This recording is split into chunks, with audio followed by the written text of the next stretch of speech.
এই গতকাল সন্ধ্যায় এক কফি শপে আড্ডা দিচ্ছিলাম আমার এক বন্ধু আর আমি। উনি একটা বহুজাতিক কোম্পানিতে কর্মরত। আমাকে বলছে যে ভাই টাকা তো অনেক ইনকাম করি, কিন্তু কই টাকার তো কোনো হদিসই পাই না। আমি বললাম যে হদিস পান না কেন? তো বললাম হদিস পাবো কিভাবে, কোন ফাঁক দিয়ে টাকা সব বের হয়ে যায় এটা তো খেয়াল করি না। বললো মাস শেষ না হতেই টাকা সব হাত থেকে চলে যায়। তাই আমি বললাম যে আমি না আপনাকে বলেছিলাম যে একটা এক্সেল ফাইল অন্তত ম্যানেজ করতে। উনি বললেন যে ইয়াস আপনি বলছেন, এটা আমি ম্যানেজ করছি, কিন্তু 15 তারিখ পর্যন্ত আসার পরে আর এক্সেল ফাইলে ঢুকতে ইচ্ছে করে না। এটা একটা সাংঘাতিক সমস্যা। আপনি আসলে জানেন যে আপনার টাকাগুলো কোথায় যাচ্ছে, কিন্তু আপনি সতর্ক নন, আপনি কেয়ারফুল নন, আপনি একটা ধারার মধ্যে অভ্যস্ত।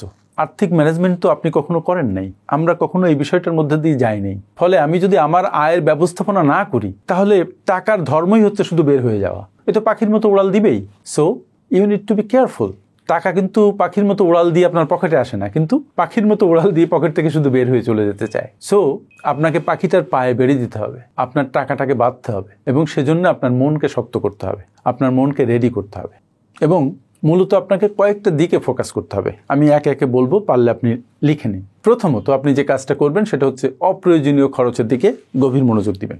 আমাদের হামেশাই ইমোশন বেসড, ইমোশন বায়াসড কিছু খরচ হয়, যে খরচগুলো না করলেও চলে, ইম্পালসিভ বাইং, সেগুলো হয়ে যায়। মন খারাপ হলে হয়, আনন্দ হলে হয়, অনেক ক্ষেত্রে হয়। You need to focus on those expenses, যেটা অপ্রয়োজনীয়, না করলেও চলে, যেটা মূলত ওয়ান্টসের অন্তর্ভুক্ত। তাহলে এটা মোকাবেলা করবেন কিভাবে? মোকাবেলা করতে হলে প্রথম যেটা করতে হবে, ওই যে বাজেট তৈরি করতে হবে। Do it. অপ্রয়োজনীয় খরচকে না করতে হবে, না বলতে হবে। আর ছোট ছোট খরচেরও হিসাব রাখতে হবে, কারণ ছোট খরচ মূলত অসংখ্যবার করলে এটা অনেক বড় খরচ। আমরা এটাকে এড়িয়ে যাই, বাট ইট ইম্প্যাক্টস এ লট আপনি যদি পুরো মাসের খরচের হিসাব রাখেন। 2 নম্বর কি করবেন? আপনার ঋণের বোঝার দিকে মনোযোগ দিতে হবে। আপনার হয়তো অনেকগুলো ঋণ আছে, কোনোটা আনপেইড, কোনোটা পেইড, কোনোটা ক্রেডিট কার্ডের ঋণ যেটা শুধু মিনিমামটা পে করছেন। এদিকে আপনি মনোযোগ দেন। মনোযোগ দিলে কি হবে? আপনি মূলত সবচেয়ে বেশি ইন্টারেস্ট বেসড যে লোন আছে সেটা আপনি অ্যাডজাস্ট করতে পারবেন। 3-4টা লোন হলে প্রথম একটার দিকে মনোযোগ দিয়ে সেটাকে শেষ করবেন, সেকেন্ড দ্বিতীয়টা করবেন, থার্ডটা করবেন, ফোর্থটা করবেন। এটা করলে দেখবেন আপনার অপ্রয়োজনীয় খরচের মাত্রা কমে যাচ্ছে। এবং এই সময় আপনি লোন যে অ্যাডজাস্ট করবেন, নতুন আর লোন নেবেন না, বা লোন নেওয়ার আগে সাংঘাতিকভাবে চিন্তা করবেন যে এটা কি ব্যাড লোন নাকি গুড লোন। যদি গুড লোন হয় নেবেন, ব্যাড লোন হলে 100 হাত দূরে থাকবেন। নাম্বার 3 বলছিলাম অতিরিক্ত বিল এবং সাবস্ক্রিপশন। আমরা কিন্তু অনেক ক্ষেত্রে অতিরিক্ত বিল দিয়ে থাকি, ব্যবহার করি বলেই দেই। ইলেকট্রিসিটি বিল দেখবেন যে কারো 3000 আসে, সেই কারোরই আবার কয়েকদিন পরে 6000 আসে, 9000 আসে, 12000 আসে। যেগুলো বিল ভ্যারিয়েবল। গ্যাসটা তো যারা ধরুন লাইনের গ্যাস ব্যবহার করে তাদের একরকম, যারা সিলিন্ডার ব্যবহার করে তাদের একরকম। খরচের দিকে, দ্যাট ইজ ব্যবহারের দিকে একটু নজর দিতে হবে। আর অনেকেই সাবস্ক্রিপশন করে রাখে, অনেকগুলা পত্রিকার সাবস্ক্রিপশন করেছে কিন্তু পড়ে না। নেটফ্লিক্সে সাবস্ক্রিপশন আছে, বঙ্গতে সাবস্ক্রিপশন আছে, বিভিন্ন জায়গায় সাবস্ক্রিপশন করা আছে, কিন্তু সেটা দেখা হয় না। এদিকে নজর দিয়ে যদি ছোট ছোট খরচও কাট করা যায় তাহলে that's a huge thing in total. সুতরাং আপনাকে সাবস্ক্রিপশনগুলো রিভিউ করতে হবে, বিল কমানো যায় কিভাবে সেদিকে নজর দিতে হবে। আর অটোমেটিক যে বিল পেমেন্টের যে অপশান আছে এটা বন্ধ করে দিতে হবে, দিয়ে আপনি ক্যাশে পেমেন্ট করবেন, অথবা যখন বিল পেমেন্টের ডেট তখন আপনি পেমেন্ট করবেন। Don't make it automatic. Automatic করলে এটা আপনার খরচকে কোনো না কোনোভাবে অল্প হলেও উস্কে দেয়। আপনার অনিয়ন্ত্রিত জীবনযাপন এবং বিনোদনের দিকে নজর দেওয়া দরকার।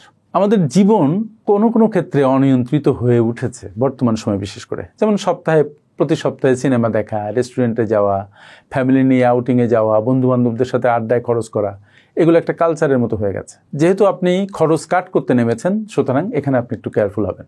এই বিনোদনের পেছনে এবং কোনো কোনো ক্ষেত্রে অনিয়ন্ত্রিত জীবনযাপন, এখান থেকে যদি আমরা একটু সরে আসতে পারি তাহলে আমাদের অনেক খরচ বেঁচে যাবে। এখন এখান থেকে বের হওয়ার জন্য মূলত বাজারের দিকে মনোযোগী হওয়া, বাইরে খাওয়ার পরিবর্তে ঘরে খাওয়া, এদিকে মনোযোগটা দেওয়া দরকার। নাম্বার 5, খুচরা খরচের প্রতি মনোযোগ দিন। খুচরা খরচ, অল্প অল্প খরচ। দিনে চা খাওয়া দরকার 2 বার বা 3 বার, খাচ্ছি 8 বার। রেস্টুরেন্ট থেকে দামি খাবার খাচ্ছি, কফি, স্ন্যাক্স বারবার গ্রহণ করছি। এগুলো থেকে যেটা হচ্ছে, প্রতিবার পকেট থেকে কিছু কিছু পয়সা বেরিয়ে যাচ্ছে ডেইলি বেসিস। যদিও মনে হচ্ছে যে খরচগুলো খুব বেশি না, 50 টাকা, 100 টাকা, 150 টাকা, কিন্তু অ্যাড আপ করেন দেখবেন যে ইটস এ হিউজ মানি। সুতরাং অযাচিত খরচের হাত থেকে বের হয়ে আসতে হলে আপনার মনকে শক্ত করতে হবে যে আমি এই ধরনের খরচ থেকে নিজেকে বিরত রাখবো। আর এই ক্ষেত্রে কার্ডের ব্যবহারকে সীমিত করে ফেলতে হবে, এবং বারবার বলেছি দিন শেষে খরচের হিসাব রাখতে হবে। যখনই আপনি হিসাব রাখা শুরু করবেন তখন আপনার পকেট থেকে আননেসারি পয়সা বের হতে পারবে না, আপনি তখন বুঝতে পারবেন। অধিকাংশ ক্ষেত্রে যেটা হয়, অনেক পয়সা খরচ হয়ে যায় আপনি বুঝে ওঠার আগেই, চিন্তা না করার আগেই। আপনার চিন্তাকে আপনার ধরতে শিখতে হবে, তাহলে আপনার অযাচিত খরচ কন্ট্রোলে আসবে। তখন আপনার হাতে ক্যাশ থাকবে। You will be more liquid. Thank you very much আমার সাথে এতক্ষণ থাকার জন্য।